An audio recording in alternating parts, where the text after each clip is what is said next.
To God be the glory for this afternoon. Meron po akong inihanda na mensahe. I prayed for this message and our people are actually praying right now na ang inyong lingkod ay maging pagpapala po sa inyo. Let me start my lesson by these statements. Life is a series of transition. Whether we like it or not, ang buhay po ay sunod-sunod na pangyayari na kung saan may ginaganap na transition. For example, we have experienced transition from childhood to manhood or womanhood. Once you were young, pero ngayon, with your age, if you are now 15, 18, 20, you are considered young adult, so you would have to leave your childish things behind and embrace this new adjustment and transition in your life. So, mahirap po na bagay yan. There are challenges involved. Yun po yung aking didiinan. I'm going to address that issue in the light of God's Word this afternoon. May transition, for example, from one job to the other. Halimbawa sa isang trabaho, you've been working there for 10, 15, 20 years. Then suddenly, ililipat ka. So, yung pag-a-adjust mo, adapting yourself to the new environment, new people, di ba? New culture, new spirit, everything is new, is very challenging. There is a challenge to adjust from one place to another. Di ba? Nalipat ka ng lugar. For example, nasa Pilipinas ka, lumipat ka sa Amerika. So, bago. You have to study the law. You have to have knowledge of the place because you cannot exercise wisdom without knowledge. Because wisdom is the application of knowledge. So, for you to live wisely, there are some facts that you need to know, informations na dapat necessary na alam mo upang makapaggawa ka ng maayos na pagpasya o desisyon. Sometimes, we experience adjustment from one problem to another problem. Di ba? Nalutas tong problemang to, di okay na, celebration na, maya-maya may problema na naman. So, you would have to move from problem to problem. Another difficult transition to face in life is the death of a loved one. Pag ikaw ay namatayan, di ba? Namatay yung loved ones mo. So, well, it takes a while before you can totally adjust and accept the reality na wala na siya. That life now goes on without that dear loved one. That's a transition. Another transition to make is the loss of a job, di ba? Pag nawalan ka ng trabaho, halimbawa ngayong lockdown, ngayong COVID-19, marami ang nawalan ng trabaho. So, dati, sanay ka na meron kang ini-expect na kinsenas katapusan. Ngayon, dahil wala ka ng trabaho, no work, no pay. So, mag-iisip ka na naman ng panibagong kaparaanan ng buhay to make a living. So, the loss of a job. And then another important thing to adjust is the new normal. Di ba? Etong new normal ngayon. Isipin nyo, dati, pag nagtipon tayo sa ating mga kapilya, sa ating mga church buildings, punong-puno. Kami po dito, we were averaging 230 people every Sunday. That's our average. Strong po yan. Ibig sabihin, consistent na attendance namin yan. Di bumababa sa biyaya ng Diyos. 230 every Sunday. And then suddenly, nagkaroon ng lockdown. And everyone cannot come because we are cooperating with our government, mga kapatid. So, bihira na lang yung mga nakakapunta dito sa ating church. So, this is a challenge. Nag-live stream tayo. So, mahirap na adjustment. Biruin mo yung magpipreach ka, wala dyan yung mga members mo, di ba? So, napakahirap po yan. Parang nagsasalita ka sa radyo na nagsasalita ka, hindi mo kita yung kausap mo, so hindi mo alam kung ano yung sasabihin mo kung minsan, di ba? That's a difficult adjustment. And that is life. Kaya alam nyo po, maraming mga tao nakakaranas po ng breakdown, emotional breakdown, mental breakdown, at sometimes spiritual breakdown. Lahat po ito ay nasa sacrifice because people have not learned how to go through transitions in life. So ngayong hapon, I would like to speak to you on the message that I entitled, How to Navigate Youth Life. That's the title of the message. How to Navigate Youth Life. Paano ba natin i-navigate ang buhay ng isang kabataan? Well, I speak not only as a preacher of the Word of God, but also as an experienced man pagdating po sa kabataan. Because I was once young like you. Probably the only difference sa atin siguro, I was 14 years old when I surrendered my life to God. Pumasok ako sa Bible college when I was 14 years old. At the age of 15, I was already pastoring a church. So, ibang klase yung aking hinarap na buhay ng aking kabataan. It's not normal. It is a new normal, okay? But let me read to you Ephesians chapter 5, verses number 16 to 18. Ephesians chapter number 5, verses 16 down to verse number 18. The Bible says, starting in verse 15, "See then that ye walk circumspectly, not as fools, but as wise." Nakita nyo? "See then that ye walk circumspectly." Alam nyo pong pinakamagandang illustration sa salitang circumspectly ay yung pong pusa. Sabi nila, yung pusa, actually, if you observe, maingat po yan sa kanyang lakad. In fact, pag yan ay lumakad, usong-uso nung araw yung mga pader na may mga basag na mga glass na nilalagay doon sa tuktok.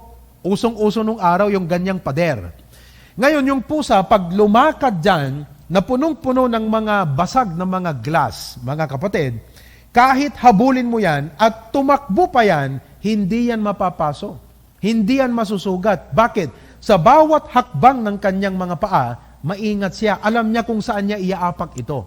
Yun ang isang illustration ng walk circumspectly. Na sa iyong pagiging kabataan, hindi lahat ng maganda, lulunukin mo.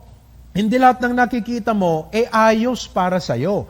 Marami dyan ang pwedeng makasira, pwedeng makahinder ng spiritual growth mo. Pwedeng yun ang maging rason na lumayo ka na sa Panginoon. So, you have to walk circumspectly, not as fools but as wise. The Bible says, redeeming the time because the days are evil.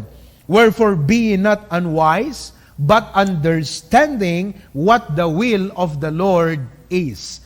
Ang maganda po sa Biblia, dala niya ang kalooban ng Diyos all ages and for all stages in life. Manalangin po tayo. Let us pray.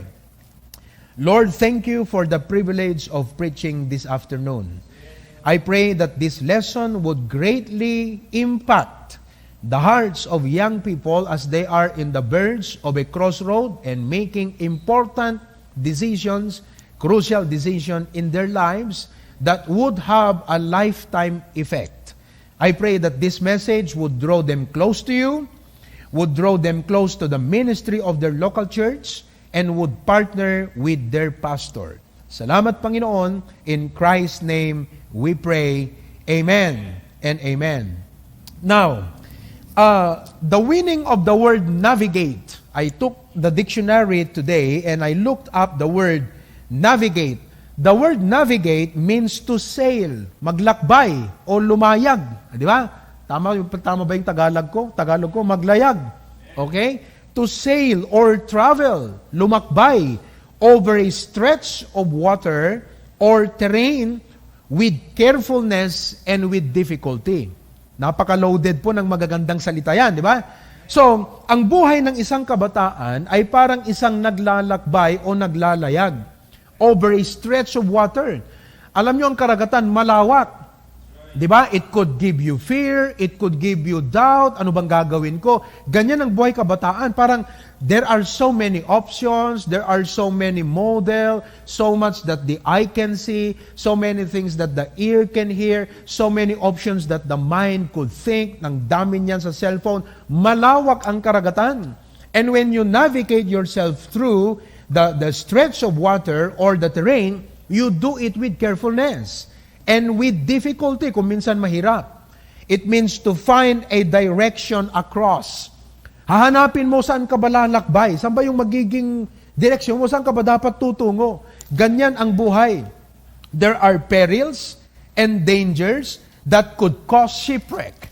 Maraming mga bagay na they lurk beneath, ibig sabihin, parang iceberg, di ba? Oo. Na nakikita mo yung tip pero hindi mo alam kung ano yung nandun sa loob. Ganyan din po ang tukso. Di ba? Akala mo, kayang-kaya mo yan. Maliit na bagay ito. Simpleng bagay. Sige. Haharapin ko to. I'm going to face this thing. Pero actually, hindi mo alam. Doon ka pala masisira. Di ba? It could cause shipwreck, havoc. Ang havoc, mga kapatid, ay malaki ang pagkasira. Destruction to your life. And we have seen Young people upon young people, I'm talking about Christians, yung mga members ng mga churches. We have seen many young people invited trouble, problem, havoc, destruction into their life because they have not navigated their way through their youth wisely and circumspectly. So ngayong hapon, ibabahagi ko sa inyo ang mga principles na ito. How to navigate youth life. Now actually, the principles that I'm going to share with you, hindi po ito kumpleto. I'm sure that as you go along in the Word of God, marami ka pang pwedeng maidagdag. Not only that, the principles that I'm going to share with you apply to believers of all ages. Although ang ating punto ngayon is youth life, kaya karamihan ng ating mga insights, explanation, iikot yan sa buhay ng kabataan. But the principles do not only apply to youth, it apply to all believers of all ages. Whether yan ay bata, matanda, it applies to all. So allow me to share with you 6, ngayong hapon, 6 to, di ba? 6, okay? Principles on how to navigate youth life. Okay? Lahat ng itong aking babanggitin at sasabing biblical principle sa inyo, hindi ko ito dinownload, kinopy-paste lang sa internet, no. These are practically personal din sa akin. Personally true to my life because I was once youth like you. So in a way, parang coaching ito. Isang kuya na nagko-coach sa kanyang nakakabatang mga kapatid. Okay? And I would like to thank Pastor Noel Botayo for giving me this privilege. By the way, before I forget, lagi kong sinasabi ito, whenever I am invited to preach in a church, marami po kasi akong mga naging invitations, Visayas, Mindanao, been preaching here and there, and maraming mga youth gatherings. I always say this, sabi ko, the guest speaker is not better than your own pastor. Alam niyo kung bakit? Ganito yan. Kung may mas nakakaalam ng problema nyo, mas nakakaunawa ng buhay nyo, hindi yung guest speaker, yung mismong pastor ninyo. So bilang guest speaker, ang aking trabaho, supplemental. Ibig sabihin, i-confirm ko lang sa inyo yung tinuturo ng pastor nyo. Makakatulong sa inyong isipin na, hindi lang pala si pastor ang nagsasabi niyan, pati pala si Pastor Proby, para si Pastor Benny, ganun pala. Talagang si pastor talaga tama yung sinasabi niya, di ba? Oo. I'm not saying that ako yung magiging magba-validate. No, I'm not the one validating. Pero what I'm saying is, masusuportahan pa lalo yung mga itinuturo ng inyong pastor sa inyo. Lalong-lalo po sa inyong mga young people ng Solana Bible Baptist Church. Okay? 6 principles on how to navigate youth life. Number 1, first of all that you've got to bear in mind is this: dedicate and devote your life for the Lord. Dedicate and devote your life for the Lord. Now, alam niyo po yung minsan pagka may kumakanta, di ba? Sasabihin nila, this song is dedicated to. Anong ibig sabihin nun? What does he mean by that? Ibig sabihin, marami ang makakapakinig sa kanyang awit, pero ang awit na yon ay especially para doon sa tao to whom it was dedicated. Now, yung buhay mo kabataan, marami ang gustong mag-take advantage dyan. Di ba? Una, yung emotion mo, yung mundo, si Satanas, mga kaibigan mo. Pero anong gagawin mo? You've got to make this decision because your indecision will destroy your life. Pag hindi ka nagdesisyon, hindi mo dinetermine, hindi mo pinorpos, sinetel ang bagay na ito sa puso mo, everyone will take advantage to what? Monopolize your life. So magde-decide ka ngayon, sabi mo, okay, I am in this world, I have friends, and I have classmates, nandyan lahat, but I am going to dedicate and devote my life for the Lord. Listen, youth are zealous. Anong ibig sabihin ng zealous? Masigasig, di ba? Youth are zealous, energetic, full of energy, full of life, talented, di ba? Ito ang mga young people namin na nandito sa media team, talented talentadong Ilocano. Hindi ko alam kung paano nila gawin lahat ng mga ito, but all I do is preach. And what they do is to make sure that when I preach, lahat ng mga nakakapanood, maayos yung pakikinig nila.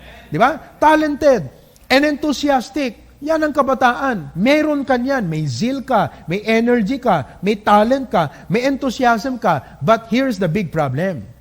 The big problem is, they are pouring it to the wrong channels. O, di ba? Mali yun eh. Yun ang problema doon. You have energy, zeal, talent, enthusiasm, but you are pouring it to the wrong channels. Ibig sabihin, inaaksaya mo. You are wasting it. Kaya sabi ng Bible, redeeming the time. Di ba? Because the days are evil. Huwag mong aksayahin yan. And the thing is this, etong masaklap. Satan takes advantage of your being simple and frail. Anong ibig sabihin ng simple? Wala ka pang masyadong maraming nauunawa ang realidad ng buhay. Unlike us, ako, I'm 35 years old. So, comparing naman sa inyong buhay bilang mga teenagers, abay, marami na rin akong napagdaan ng mga realidad ng buhay. So when I talk about marriage, about rearing children, about money, about lot of things, issues of this life, may masasabi akong kwento sa'yo. While in your case, not to belittle you, you have to accept the fact you are simple. Pero ito kasi yung punto. You don't know much reality in life. Mula pagkabata hanggang ngayon, ang pumasok sa'yo, a small glimpse of reality, but a whole lot of dreams and anong tawag doon? Fantasy. Oo, yung napanood mo sa cartoons, yung mga nakita mo sa drama ng Korean, yun ay puro fantasy. Yun ang sumaksak sa'yo. So, ini-interpret mo ngayon na life is defined that way. That is the problem. Satan takes advantage of your being simple. Ayokong sabing ignorant. Ang term kasi ng Bible, simple. Meron ding sabi ng Bible, my people are destroyed for lack of knowledge. Yun ang ibig sabihin ng simple. And frail, anong ibig sabihin ng frail? May kahinaan. Oh, pansinin nyo to Ita-challenge mo ang young people ngayon, active. Next week, wala na naman. Anong tawag dyan? Yan ay nature ng kabataan. Ningas kugon kung tawagin, di ba? On fire ngayon. Wala siyang sustainability. Walang consistency. Ganyan ang kabataan. And Satan wants to take advantage of that. You know? And he will make you slave unto sin. Gagawin kanyang alipin ng kasalanan, alipin ng mga temptation. Alam niya yung kahinaan mo sa every now and then. Yan ang ipapadala niyang temptation sa'yo. Unto pleasure and worldly glories. Ito pang isa. Youth easily succumb to idolizing celebrities. Tanggapin mo yan. Kung hindi mo matatanggap yan, hindi mo maa-addressan yung problema sa buhay mo. If you really want to solve your problem in life, accept your disease. Di ba? Parang yung nagpa-check up. Oh, sabing ganyan ng doktor. Alam mo, based sa aking assessment, merong kang cyst, may tumor ka, o may problema ka sa puso. Based sa aking diagnosis, aking analysis. Tapos pag uwi mo sabi, wala, di ko tatanggapin yung sinabi ng doktor. Di totoo yun, di ako naniniwala doon. Pero paano kung totoong may sakit ka ng puso, di ba? So hindi ka nagagaling, wala nang pag-asang gagaling ka pa kasi ayaw mong tanggapin na may sakit ka. So kabataan, listen. One of the diseases of youth is they easily succumb. Anong sabihin ng succumb? Madali yung kanilang damdamin na mag-idolize ng celebrities. Oh, isipin nyo na lang, sa ayos ng buhok, ba't yung iba hindi nagsusuklay? Di ba? Sasabihin nila, style yan. Hindi, may ginaya ka. May ginaya yan. Yung pananamit, gaya-gaya yan eh. Because kung sino yung in-idolize mo, definitely, susunod ka na doon sa kanya, di ba? Magiging modelo mo na yan. Eh, ang problema sa salitang idolizing, galit ang Diyos dyan. Sabi ng Bible, I am a jealous God. Kaya dapat, itong salita na gagawin mo, you make a decision today. Yes, there are so many things the eyes can see, many things the ears can hear, many options that the mind can think. But what you need to do is dedicate and devote your life as young people unto the Lord. As God's people, the Lord gave us a sober mind. Niligtas tayo ng Diyos mula kadiliman sa liwanag, from darkness unto light. And so even if you are still a young people, kahit bata ka pa, kahit sabihin na natin you are still simple, wala ka pang maraming alam, yes, totoo yan. Wala kang maraming experience, wala ka pang maraming alam na realidad ng buhay, pero ito, alam mong ligtas ka, correct? Yeah, you don't know a lot, you don't have a lot of experience, pero alam mong save ka, right? Number 2, alam mo na ang Panginoon ang nagligtas sa'yo, right? Number 3, alam mo na binili ka ng Diyos, right? At dahil alam mo dyan, anong gagawin mo? Dedicate your life unto the Lord. The Bible says in 2 Corinthians chapter 5, verse number 15, ganitong sabi ng Bible, and that He died for all, that they which live, namatay si Kristo para sa lahat, that they which live should not henceforth live unto themselves. O, alam mong saved ka. Alam mong hindi ka na kagaya nung dati, anak ka na ng Diyos. You know that. You don't know a lot in life, but you know that you are saved. You know that you are a child of God, and that fact alone tells you what you need to do with your life. Kasi sabi ng Bible that they should not henceforth live unto themselves, but unto Him which died for them and rose again. Listen, young people, you are called to make a difference, you are chosen to make a difference, and you are changed to make a difference. Tinawag ka ng Diyos, pinili ka ng Panginoon, binago ka ng Diyos to make a difference. So dedicate your life to the Lord. 1 Peter chapter 2, verse number 9. The Bible says, but ye are a chosen generation, a royal priesthood, a holy nation, a peculiar people. That's what we are. We don't know much about science. We may not know much about history. We may not know much about the internet. But listen, we know we are saved. We know we are peculiar people. We know that we are called. We know that we are chosen. We know that we are changed. And that tells us to dedicate our life to the Lord. That ye should show forth the praises of Him who hath called you out of darkness into His marvelous light. Kaya lahat ng magiging plano mo sa buhay, iikot sa dedication na yan. Iikot sa principle na ito. Listen, Satan is the taker and the Lord is the giver. John 10:10, the thief cometh not but for to steal. So wag kang tumingin sa mga ipinapakita ng dyablo sa iyo. Nanakawan ka lang. You will lose, you will miss a lot of blessings from God. The Lord said, sabi niya, I have come that they might have life and that they might have it more abundantly. So I hope that you will take this challenge this afternoon. You are called by God. You are chosen by God. You are changed for the glory of God. So what do you need to do? Dedicate your life. Yung pagiging kabataan mo, sabi mo, Lord, my enthusiasm, my energy, my talent, my zeal, my strength, I am going to dedicate it for the Lord Jesus Christ. Amen? That is number one. Pangalawa, how to navigate. So, settled na. Alam mo na kung para saan yung buhay mo, right? Alam mo na yung purpose mo. Alam mo na kung para kanino ka. Diba? Na hindi ka alipin ng mundo, alipin ka ng Panginoon. So, now you know. Sabi ni Pacquiao, now you know. Number two, pangalawa, na gagawin mo ngayon, clarify your biblical convictions. Clarify your biblical convictions. Liwanagin mo ngayon yung mga panuntunan, mga gabay na mag-guide sa buhay mo para hindi ka lilihis o lalayo doon sa purpose ng buhay mo na yan. Now, we are the navigators. Ako, navigator ako. Navigator ka rin. Di ba? And as navigators, the Bible is our GPS. Anong ibig sabihin ng GPS? Global Positioning System. Yung mga sasakyan, GPS bang tawag doon? May GPS yon, di ba? Ako nga nakarating ako ng Batangas na hindi ko alam ang pasikot-sikot sa Manila. Can you imagine? Nakauwi pa ako. Paano nangyari yon? GPS. Yun ang nag-guide sa akin kung saan ako tutungo. Sabi niya, turn left. Di ba? In 500 meters, turn right. Susundan mo lang yun eh. Pag sinundan mo yun, makakarating ka sa dapat mong paruroonan.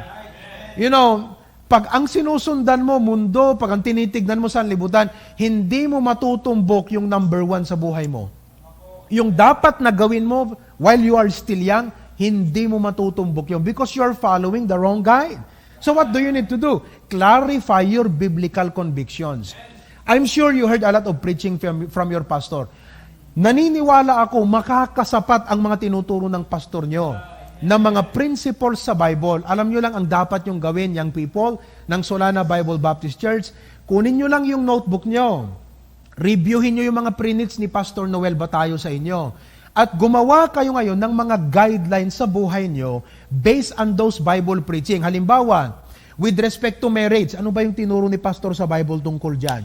Gumawa ka ng guideline. Courtship, ano ba yung tinuro ni Pastor sa Bible? Gumawa ka ng guideline. O, tungkol sa friendship, yung pag-friends, yung mga, social media, technology, all issues sa buhay mo ngayon. Anong gagawin mo? Just go back to the preaching, reviewin mo lang, gumawa ka, clarify your biblical conviction. Alamin mo kung saan ka naninindigan, ano ba yung dapat na tayuan mo. Listen, the Bible is a buffet of wisdom. Di ba? Grabe. Sabi nung isa rito, wow. Kasi naman, kung nauunawaan yung salitang buffet, naku, pambihira. Piyesta yan. Di ba? Nakakain na ba kayo sa buffet restaurant? Nakakain na ba kayo doon sa Vikings sa Manila? Nakakain na ba kayo doon sa Buffet 101? Di ba? Ano pa yung mga kinakainan doon? Mukhang naranasan ko na rin. I think, nakaranas na akong kumain ng halos 10 buffet restaurant sa Manila. Naku, sabihin ko sa iyo, pag kumain ka sa buffet, nandun ang lahat ng menu. Di ba? Ang category niyan, minsan, yung may mga buffet na ang category, based on culture. American food, Italian food, di ba? Filipino food, ano pa? Korean food. Pero pag pumasok ka sa Korean food, may mga iba't ibang menu pa yan. Noodle, seafood, ganun Appetizer, from appetizer to dessert. Sari-sari. Ibig sabihin, lahat ng gusto mo, lahat ng kailangan mo, naandun. Alam nyo, ganyan ang Bible. Kung malaman, kung naunawaan mo lang, young people, na ang Biblia ay buffet of wisdom, nako, iikli, mamiminimize ang kaka-Facebook mo, puro basa ka na ng Bible. Sisiguraduhin ko yan sa'yo. Halimbawa, kung may pera ka na rin lang, you can afford. Tapos merong, halimbawa, restaurant dito, Jollibee, di ba? Jollibee, eto buffet. Ma-afford mo yung buffet. Saan ka kakain? Di ba? Siyempre kung saan ka naman satisfy, di ba? Yung talagang kahit minsan ka gumastos, pero kahit mamatay ka na bukas di ba? Parang ganung tirada Pipiliin mo pa ba yung Jollibee? We are not belittling the Jollibee, pero what I'm saying is this, kung sa Facebook, sari-sari makikita mo dyan, bad news, evil, grabe. Samantalang ang Bible, buffet of wisdom, pag naunawaan mo yan, mamiminimize ang kaka-Facebook mo, basa ka na ng basa ng Bible niyan. You see that? At mas na mag-tune in ka sa mga live stream ni Pastor kasi alam mo na every time na magpipreach siya, may maririnig ka. Ngayon, pwede na di ba? You go to church, pumunta ka dyan, umupo ka, makinig ka ng maigi kasi iba yung nanonood ka sa live stream, iba yung talagang actual na nandyan ka in person na nakikinig ka sa pastor mo like yung mga naan dito ngayong hapon. Ganito ang sabi ng Bible sa 2 Peter 1:3, pakinggan nyo. According as His divine power hath given unto us all things. Nakita nyo? Sa kanyang kapangyarihang bilang Diyos ay ipinagkaloob sa atin all things that pertain unto life and godliness. Sinabi ko na sa inyo buffet Through the knowledge of Him that had called us to glory and virtue. Na ang lahat ng buffet na ito, malalasap mo dahil kay Kristo in the knowledge of Him. So now that you are saved, hindi mo pa inaalam ito, malaking kawalan sa'yo. These precepts and convictions prepare and equip you as you face your present and future stages in life. Sasabihin ko sa inyo, alam nyo ito sa education, sa philosophy of education, may may age bracket. Di ba? May childhood, may adolescence, may adulthood, may aged. Ang Biblia, meron din siyang category. Iba naman. Sabi niya, infant, baby, di ba? Newborn babe. Meron din dang child. Meron din yang young. Alam niyo ba yung young? Actually, ang real definition ng Bible sa young, hindi lang single, kundi yung mga new married. Kaya dito sa church, pag sinabi namin young adult, that is age 18 to 35. Single, pero yung iba, married, pero bata pa, 18 to 35. Yan ang aming young adult. Kasi ayon sa Bible Di ba? So, the precepts of the Bible will equip and prepare you for your present stage and your future stages in life. The Bible has all the answers to men's question. May sagot ang Biblia sa mga katanungan ng tao. Maging sa mga katanungan mo, pertinent questions ng kabataan, the Bible has the answer to that. Now, I'll give you an example of clarifying your biblical conviction. Alam nyo ba si Daniel sa Bible, di ba? Palagi nating kinukote, Daniel 1:8. Anong sabi niya? But Daniel purposed in his heart that he would not defile himself with the portion of the king's meat, nor with the wine which he drank. Therefore he requested of the prince of the eunuchs that he might not defile himself. Nakita nyo? So itinalaga ni Daniel sa kanyang po, sabi niya, no, I will not eat the king's meat.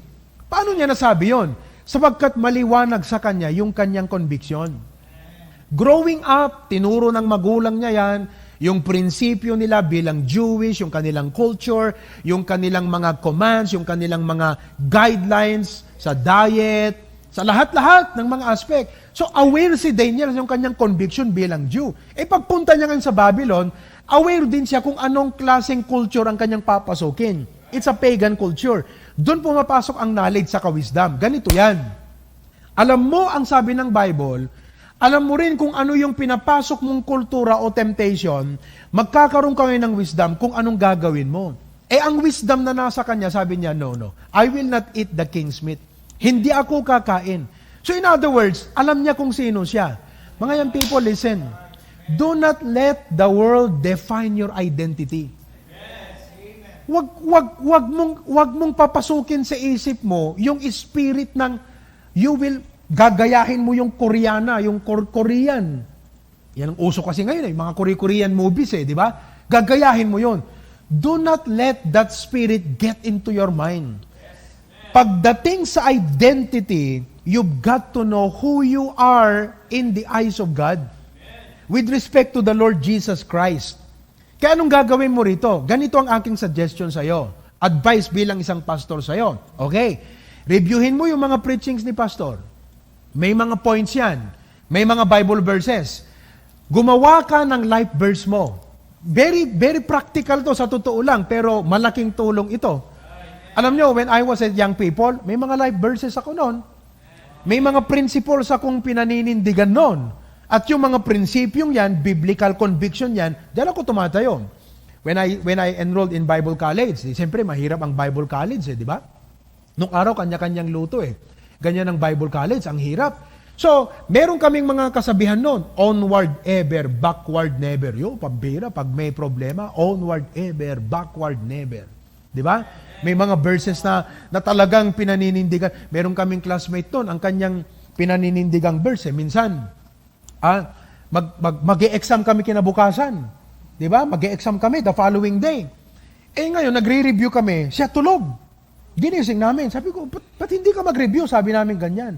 Nag-quote siya ng verse. Sabi niya, it is vain to sit up late and to rise up early. Nasa Bible nga naman, di ba?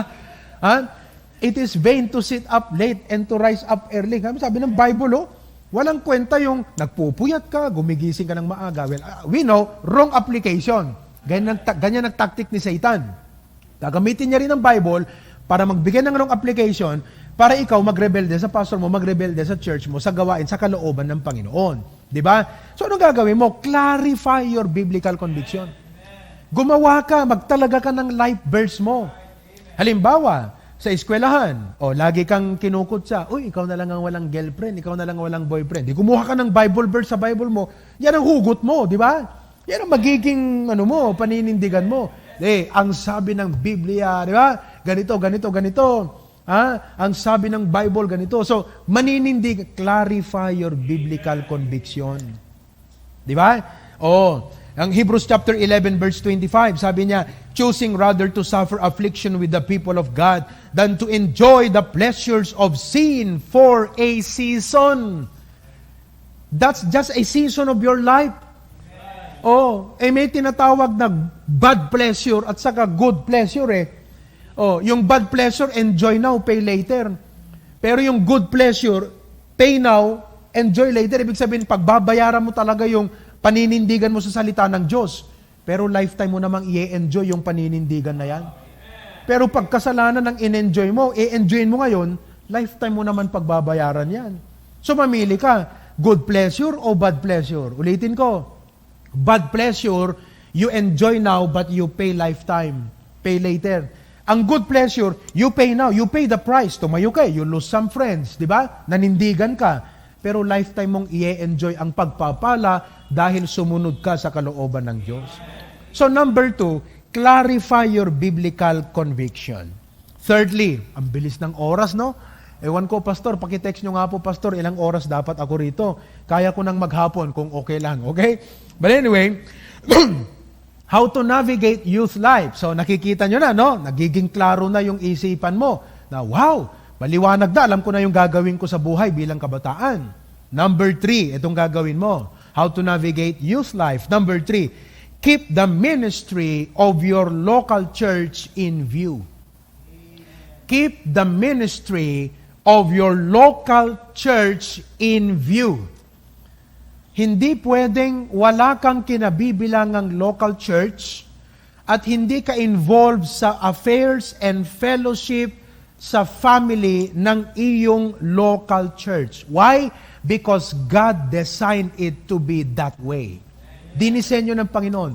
Kailan ba yun? Kahapon may nakita akong picture sa Facebook eh. Merong, alam mo yung bulldozer? Di ba? Nakita nyo siguro yan. Ang laki-laking gulong. Di ba? Ang laki ng gulong ng bulldozer. Tapos yung tao, kumuha siya nung pang-pump ng hangin. Kasi flat eh. Na-flat yung gulong ng bulldozer. Yung manual na ganyan, yung ginaganyan, binobombahan niya ngayon yung gulong ng bulldozer. So nilagyan ng caption, sabi niya, ganun daw ang isang Kristiyano who is trying to live his life without the local church. May punto siya. Di ba? May punto. You can apply that picture in many lessons, pero doon sa in-apply niya na lesson na sabi niya, ganun daw ang Kristiyano who is trying to live his Christian life without a local church. Talagang hindi pwede po. Bakit? Ganito ang sabi ng Bible sa 1 Corinthians 15:58. 1 Corinthians chapter 15, verse number 58. Sabi ng Bible, therefore, my beloved brethren, he was talking to the church at Corinth. The members, this epistle was read before all the members at Corinth. Sabi niya, mga minamahal kong kapatiran, be ye steadfast, unmovable, always abounding in the work of the Lord. I-highlight po natin yung statement na work of the Lord. Minsan narinig ko si Pastor Ruben Abante, ang ganda ng kanyang pag-explain dito. Hihiramin ko yung kanyang explanation. Sabi niya, in the work of the Lord, you must be steadfast. In the work of the Lord, you must be unmovable. And in the work of the Lord, you must be abounding. Yun ang ibig sabihin yan. Sa gawain ng Diyos, sa ministry ng iyong local church, kung saan dyan ka inilagay ng Panginoon, maging steadfast ka dyan. By all means, do not allow any circumstance or anything the devil will do for you to stop serving in that local church. To be unmovable and to always be abounding. Lalong-lalo ngayon, very challenging sa ating mga members. For the last 2 months, we've been in a community quarantine. So, nag-cooperate tayo sa government. Hindi sila ang nagpatigil sa ating mag-service. Nakipag-cooperate lang tayo sa kanila for health reason and for the testimony of the church, di ba? So nag-comply tayo, nag-cooperate tayo, at mahirap gawin yon. Mahirap para sa pastor nyo yon. Ako nga ang hirap di ba? Alam ko yung puso ni Pastor Noel yan. Kaya ngayon, medyo lumuwang-luwang, pwede nang pumunta sa ating mga bahay-sambahan. However, your pastor would initiate, mga kapatid, dyan sa Solana Bible Baptist Church, yung inyong pananambahan, you cooperate. In fact, if you are a genuine yung loob mo para sa church mo, mamimiss mo talaga yung kapilya Mamimiss mo talaga yung iba yung nanonood ka sa live stream, iba yung nandun ka, na you are not just there listening, but you are joining, you are participating in the in-person fellowship of your local church. Oo. Kaya sabi ng Bible, in your church, be steadfast, be unmovable, and always abounding. Amen? Oo, hindi pwedeng mawala. And in fact, if I take this a little farther, yung insight natin sa verse na ito, lahat ng mga plano mo, listen to this very carefully, lahat ng plano natin, related sa career ito, sa business, sa family, lahat yan dapat lagi kasama yung local church. Hindi yung pagpapalain ka ng Diyos dyan para sarilinin mo yan. No. The Lord will bless your life, will equip your life, will load your life with blessings, hindi upang sarilinin natin ito. Ang purpose ng Panginoon ay upang tayo mag-abound sa kanyang gawain. With respect sa Bible, listen, with respect sa Bible, sa ating mga Christians, any success, any personal success, na wala pong magiging pakinabang ng gawain ng Diyos, hindi po yan kikilalanin ng Panginoon.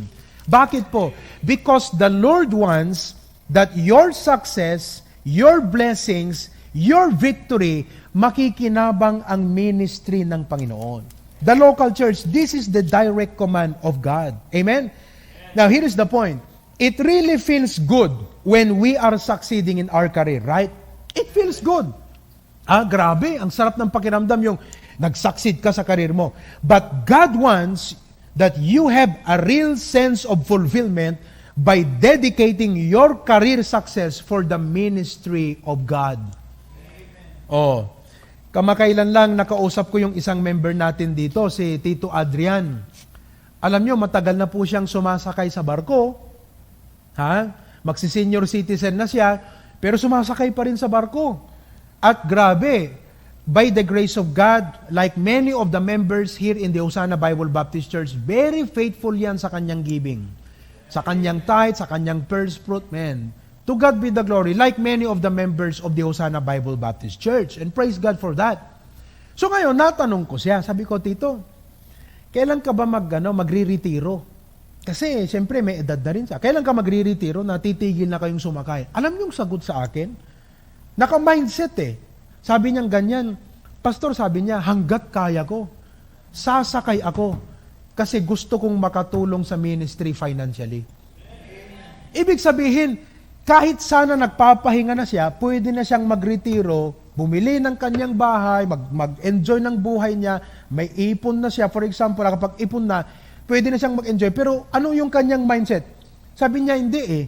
Hanggat kaya ko magtatrabaho ko kasi ito yung binigay ng Diyos sa akin na parte para makatulong sa gawain ng Panginoon. Always keep the ministry of your local church in view. Whatever you are and whatever you do it to help promote and propagate the program and ministry of your local church. Dito po sa HBBC, nung nag-live stream kami, naku, grabe sabihin ko sa inyo, hindi ko sukat akalain ganun kalawak ang mararating ng live stream. I'm not saying that we have replaced the coming together in person, pero since yun na nga yung pwede nating gawin para maiparating yung mensahe sa ating mga members, pero alam nyo, the Lord did the extra mile. Grabe talaga. For the last 2 months, we have about 60 professions of faith. 60 professions of faith. Nilalagay yan sa comment o kaya dun sa aming online attendance form. 60 professions of faith. Talaga, grabe. Oo, ang dami. Why? Sapagkat ang mga members natin dito, nako, bawat service, mag-host yan ng live watch party. Bakit? Gusto nila na yung mga friends nila sa Facebook, na mga relatives nila yan, makapanood. Yung iba, tinatag yung name sa comment. Kaya may time nga, umabot pa ng 340 eh. Nakaramihan doon talaga unsaved. Mga relatives, and they came to listen. At meron pa tayong isang young people sa Australia, yung nanalo doon sa ano ba yon? BHYC, yung, what is that? Poster making. Oo, na ito, mga kapatid, na-save at nag-grow dahil nanood yung ating live stream. So he is now a part of, the live stream, at pag-uwi niya, praying that we would baptize him and become a member of the local church. And we praise God for that. So what am I saying here? So whatever you are, anumang planong iisipin mo sa buhay mo, hindi yung ambition, pangarap ko to, eto para sa akin. No. Whatever that you dream about and you plan about in your life, lagi mong ilagay sa isip mo, kasama dapat ang local church dyan. Ganon dapat tayo ka-dedicated, ka-devoted sa sinabi ng Diyos sa 1 Corinthians 15:58. Kaya ngayon, will you take the challenge, the command of God? 1 Corinthians 15:58, therefore, my beloved brethren, be steadfast, unmovable, always abounding in the work of... Wag nating pababayaan yan. Amen? Na lagi tayong mag-a-about dyan for as much as you know that your labor is not in vain in the Lord. Amen? Oo. At alam nyo, isa pa, ito pa. I am a second generation pastor. Praying na yung aking mga anak, si Kirk, si Keyon, magiging third generation pastor. So ang first generation namin, sa family namin, si Pastor June, saka si Pastor Abraham de la Cruz ng Santiago, Isabela. So yan yung mga first generation pastors namin sa aming family. So second generation ako. Eto ngayon yan. When my dad was starting here in the ministry, dito sa Bacara, hindi ho madali. And I'm sure ganyan din si Pastor Noel. Di po ba, Pastor? Alam ko na kwento ni Pastor Batayo sa inyo, wala pa kayong mga young people noon. Nandyan na si Pastor Noel, nagsimula ng gawain kasama niyang misis niya, kasama niyang family niya. So when my dad was starting the local church here, wala pang HBBC Lawag noon, wala pang HBBC Pasugin noon, wala pang HBBC Hawaii noon, wala pang HBBC Claveria noon. Eto pa lang Bacara noon. Mission pa lang noon. Second year siya sa Bible College. Then, after finishing Bible College, kinasal sila ni Mama. Siyempre, ako yung naging bunga, unang bunga. When I was born, sabi nga nila nung pinapanganak ako, they were digging the foundation of this church building. So talagang hirap, tiyaga, panalangin, persistency, pursige sila sa pagtaguyod ng gawain ng Panginoon. Now, the HBBC has been blessed by God, both in numeric, and also in giving, in properties, in facilities, in manpower, resources. Purihin ng Panginoon, the grace of God has so abounded in the HBBC ministry. Ako ngayon ay second generation. Kung aking kukunin, tatanggapin yung tagubilin ng 2 Timothy 2:2, literally, at pakinggan nyo ang sinabi ha, literally, ang sabi ng Bible, and the things that thou hast heard of me, among many witnesses, commit thou to faithful men, who shall be able to teach others also. Mga members ng Solana Bible Baptist Church, YP, alam nyo kung bakit napakasipag, napakapursige ng pastor nyo na magturo. In fact, nakikita ko nga araw-araw ang programa yata ni Pastor Noel. May doctrine class yan ng hapon. And I think ito yung oras ng doctrine class niya. Di ba? So, bakit ganyan siya kasipag? Sapagkat kinuha niya, tinanggap niyang literal sa buhay niya itong 2 Timothy 2:2. Kayong mga members, kayong mga YP, kayo yung mga tinuturingan niyang faithful men.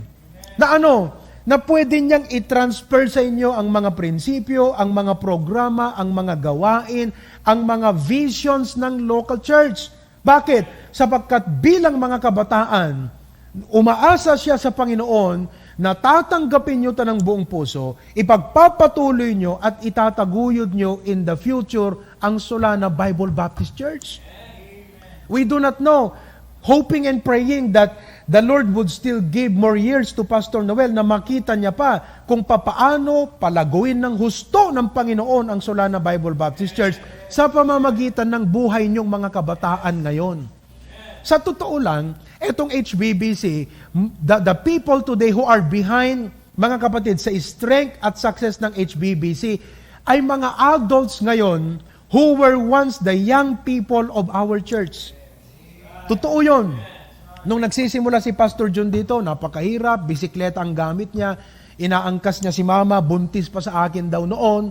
Di ba, pag sila nagbisita dyan sa may Pulangi, aakyat sila, hindi kaya ni Papa na paakyatin yung bisikleta, bababa si Mama, itutulak nila. Ganyan. Ang hirap. Di ba? Tapos puro mga young people. Tapos nagkaroon ng maraming generations ng young people dito. Yung iba nawala, yung iba na natili. So tuloy-tuloy lang yan. And those young people before are now the pillars of our church. Sila yung mga key people ng aming mga ministries ngayon. Kaya sana pagkalooban ng Panginoon ng mahabang buhay si Pastor Noel. Pastor Noel, umabot ka sana ng 200 years old. At makita mo ang 4 na generation ng mga tinuturuan mong young people ngayon, yung mga magiging anak nila, magiging apo nila, makikita mo pa, di ba? Yung tagumpay na ipinagkalob ng Diyos sa pagtuturo mo ng salita ng Panginoon. You see that? Yan ang sinasabi ng Bible. Tanggapin mo yan, commit thou to faithful men, who shall be able to teach others also. Kaya bilang Kristiyano, hindi mawawala sa buhay mo ang ministry ng iyong local church. Saan ka man magtungo, ano man ang gagawin mo, dala mo ang ministry ng iyong local church. Kaya yung mga programs sa inyong local church, yung Sunday services, prayer meeting, yung coming together, i-commit mo yung buhay mo, sabi mo, Panginoon, salamat. You've given me a pastor, you've put me in a church with a pastor who cares for my spiritual life. Amen? So while you are young, I know there are many activities ng kabataan, maraming barkadahan, maraming adventure, maraming mga gimmick dyan. Pero listen to this. Be steadfast and unmovable and abounding in the ministry of your local church. Alam kong namimiss na kayo ng pastor nyo dyan. Palagay ko marami sa inyo mga young people dyan. Araw-araw tumatambay dyan sa kapilya. Dahil kinakalaro nyo yung alaga ni Pastor na unggoy. May alaga siyang unggoy si Pastor Noel. Di ba? Namimiss na kayo ng pastor dyan. Kaya mga kapatid, abound in the work of the Lord. Amen? Okay? Marami pa akong verses dyan, but I will have to move to number 4. Pang-apat, how to navigate youth life. Number 4. Seek wise and godly counsel. Seek wise and godly counsel. Sa madaling salita, huwag tayong magmagaling sa sarili natin. We are not omniscient. We don't be and know it all. Hindi yung ikaw lang nag-highest sa quiz. Quiz lang yun Nag-highest ka sa quiz. Akala mo mas magaling ka na sa nanay at tatay mo. No. Etong sabi ng Bible sa Proverbs 11 verse 14. Pakinggan nyo. Where no counsel is, the people fall. But in the multitude of counselors, there is safety. Kailangan mo ng confidante. Bilang kabataan, kailangan mo ng mas experienced sa'yo na nakakaunawa ng buhay, nakakaunawa ng salita ng Diyos na magbibigay sa'yo ng pasya. I believe the first person that you would have to consider aside from your parents is your very own pastor. Proverbs 15 verse number 22. Without counsel, purposes are disappointed. But in the multitude of counselors, they are established. Diba? Now, why don't you come, for example, kay pastor, sabi mo, Pastor, anong masasabi mo tungkol sa damdamin ko? Kasi, Pastor, talagang liwanagan mo nga yung isip ko, Pastor. Crush na crush ko talaga yun Talagang di ko na kaya Diba? Wala na Pastor, talagang yun na yung ng puso ko talaga. Siyempre, a-advisean ka ni Pastor, di ba? Oo. Meron nga akong guideline dyan pagdating dyan sa marriage Di ba? Yung integer, alam nyo ba yung integer? Positive 1 plus negative 1 equals 0. Negative 1 plus positive 1 equals 0. Negative 1 plus negative 1. Negative 2. Positive 1 plus positive 1. Positive 2. Eto yon. Yung side dito, yung time ng pag-aasawa. Yung side dito, yung person to marry. So, the time to marry, the person to marry. Okay, positive. Right time, wrong person. Halimbawa, may edad ka na, tama ng pag-aasawa, pero unbeliever. Ano makukuha mo? Positive 1, negative 1 equals 0. Baliktarin natin. Negative 1, wrong time, right person. Malamang sa yung kalooban ng Diyos, pero 14 years old pa lang kayo Di ba? Wrong time, right person. Ano makukuha mo? Wala. Mas matindi yung pangatlo, negative 1 plus negative 1. Wrong time, wrong person pa. Ano yon? Negative 2, double trouble. Pero maganda, right time, right person. Positive 1 equals double blessing. Hindi ibig sabihin na walang problema, pero pareho kayong nakakaunawa ng buhay at nakakaintindi ng paglilingkod sa Panginoon. Yun ang ibig sabihin noon. Amen? So, seek wise and godly counsel. Pagdating sa career, mag-seek counsel ka sa mga expert, yung nakakaalam. Halimbawa, ang gusto ko, nursing. Di magtanong ka sa mga nurses. Doktor, di magtanong ka sa mga doktor. Gusto kong kunin engineer. Magtanong ka sa engineer, ano po ba ang bigyan niyo ako ng realidad. Baka maya-maya magbago yung isip mo. Di ba? Meron nga isa, minsan, kinounsel ko rito, sabi niya, babae, anong gusto mo? Engineer, Pastor, mag-i-engineer. Talaga? Sigurado ka? Kausapin mo sa engineer dino. Papakita ko sa'yo, kaya mo bang umakyat ng ganito, ganyan? Naku, Pastor, wag na ako mag-engineering. You see? Seek wise and godly counsel. Sabi ng Proverbs 18:13, He that answereth a matter before he heareth it, it is a folly and shame unto him. Nag-jump into a step, nag-step ka sa isang bagay na hindi mo inaral.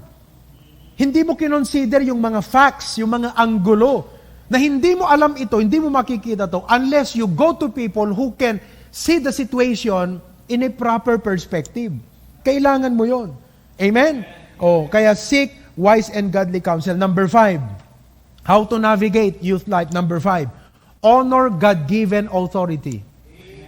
Honor God-given authority. Amen? Sa Bible, binigyan po tayo ng 4 na basic dyan. We have the family, we have the church, we have the government, and we have the career or the workplace. Yan. Yung ating mga authority, they are accountable to God on how they exercise their authority.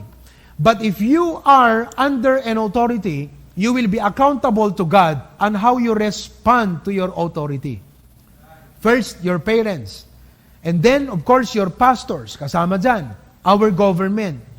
Honor God-given authority. Number 6, last. Mahaba pang discussion yan. But anyway, let me just give you the last thing. Bilang isang kabataan who is navigating through your teenage life, yung pagiging kabataan mo, ninanavigate mo yan. Number 6, develop a strong and growing prayer life. Develop a strong and growing prayer life. There are many life's problems that can tear you apart emotionally, mentally, and even spiritually. Wala tayong sapat na kalakasan sa ating likas na pagkatao upang harapin ang lahat ng ito. And iba-iba yung cases, iba-iba yung problema ng mga kabataan. But there are many life's problems that can tear you apart emotionally, mentally, and even spiritually. So what do? You've got to develop a strong and growing prayer life. Kamakailan lang, may series of lesson ako and I was talking about prayer. Ito na naman ang aking challenge sa inyo. Practical, very practical. Magtatag ka ng life verse mo about prayer. Now, personally, one of my life verses is yung Proverbs 16:3. Sabi niya doon, commit thy works unto the Lord, and thy thoughts shall be what? Established. So every Monday, when I pray, lahat ng aking mga schedules, kasama ngayon, itong schedule na to, last Monday, anong ginawa ko? Lahat yan, inisa-isa kong sinabi sa Panginoon, hiningi ang kanyang intervention, ang wisdom, ang kalooban niya, ang guidance niya. Lahat yan. Bakit? Sabi ng Bible life verse ko yun sa prayer. Commit thy works unto the Lord. Another na life verse ko sa prayer, yung Ephesians 3. Di ba? God is able to do exceeding abundantly above all that you ask or think according to the power that worketh in us. So, kung may naisip ka, may hiningi ka, ang kayang gawin ng Diyos, higit pa doon sa iniisip mo at sa hiningi mo. May testimony ako dyan, yung church namin sa Lawag. Nabili namin yung property. Puri ng Panginoon, 5 million pesos, house and lot. Hindi mo sukat akalain, mabibili ng HBBC yon. Bakit? Because when we were starting in the city of Lawag, nagagather kami sa isang rented na CAP building, 2,500 every meeting. So every time we would come together, I would announce to the church, brethren, let's pray for property. So yun ang iniisip namin, property. Pero ako sa isip ko, after 15 years pa siguro to. After 20 years pa siguro to. Pero sabi ng Ephesians 3:20, kayang higitan ng Diyos ang iniisip mo. Mga kapatid, wala pang isang taon, nandun na kami nagsiservice sa church building namin ngayon. And in less than 4 years, na pay off 5 million pesos by the grace of God. Ang hiningi namin, property. Anong binigay ng Diyos? Property na may building pa. Bakit? Above all that ye ask or think. So, let the Word of God guide you. Navigate your life as a youth. Take your worries unto the Lord in prayer. Take your tears unto the Lord in prayer. Take your burdens unto the Lord in prayer. Take your fears, may mga kinakatakutan ka, unto the Lord in prayer. Take your plans unto the Lord in prayer. Dalhin mo yan sa ating Panginoon. So, etong 5 na aking naibahagi sa inyo ngayong hapon, how to navigate youth life. My question to you, young people, is this. alin sa 5 dito ang kinakausap ka ng Panginoon? Which of these 5 instructions do you need to work on in your life? Number 1, dedicate and devote your life for the Lord. I dedicated my life to God, 14 years old, nag-Bible college ako. Number 2, clarify your biblical conviction. Number 3, keep the ministry of your local church in view. Inaasahan kayo ng pastor ninyo, umaasa siya sa Panginoon, kayo ang next generation, ipagpapatuloy niyong itaguyod ang gawain ng Panginoon dyan. Number 4, seek wise and godly counsel. Number 5, honor God-given authority. Number 6, develop a strong and growing prayer life. Sa 6 na ito, alin dito ang kailangan mo ngayon? Which of these 6 should you have to work on in your life na kinausap ka ng Panginoon ngayong hapon? Mga kapatid, I pray and I hope na ang message na ito ay naging pagpapala sa inyo. So again, God bless Pastor Noel Batayo, the Solana Bible Baptist Church family, kayong mga young people, napakadami nyong young people dyan. Sana ay patuloy nyong tulungan ang inyong pastor, maging kabahagi kayo ng ministry, kapartner ng inyong pastor na itaguyod ang ministry ng inyong local church. Manalangin tayo. Dakilang Diyos, salamat po sa hapon na ito. Thank you so much for the privilege and opportunity to minister your word, especially, Lord, to the church and ministry of Pastor Noel, the Solana Bible Baptist Church, especially to their young people. At this coming Sunday, inaasahan po niya na ang mga members po niya ay makakarating po sa kanilang bahay pananambahan. I pray that you would touch them and work in their hearts, O God. Thank you so much for all that you have done. In Christ's name we pray. Amen. Maraming salamat po, Pastor. To God be the glory and God bless you. Salamat din sa lahat ng mga nag-tune in sa Hosanna Bible Baptist Church, sa mga members, sa mga young people. Thank you so much for tuning in today sa ating mensahe. To God be the glory.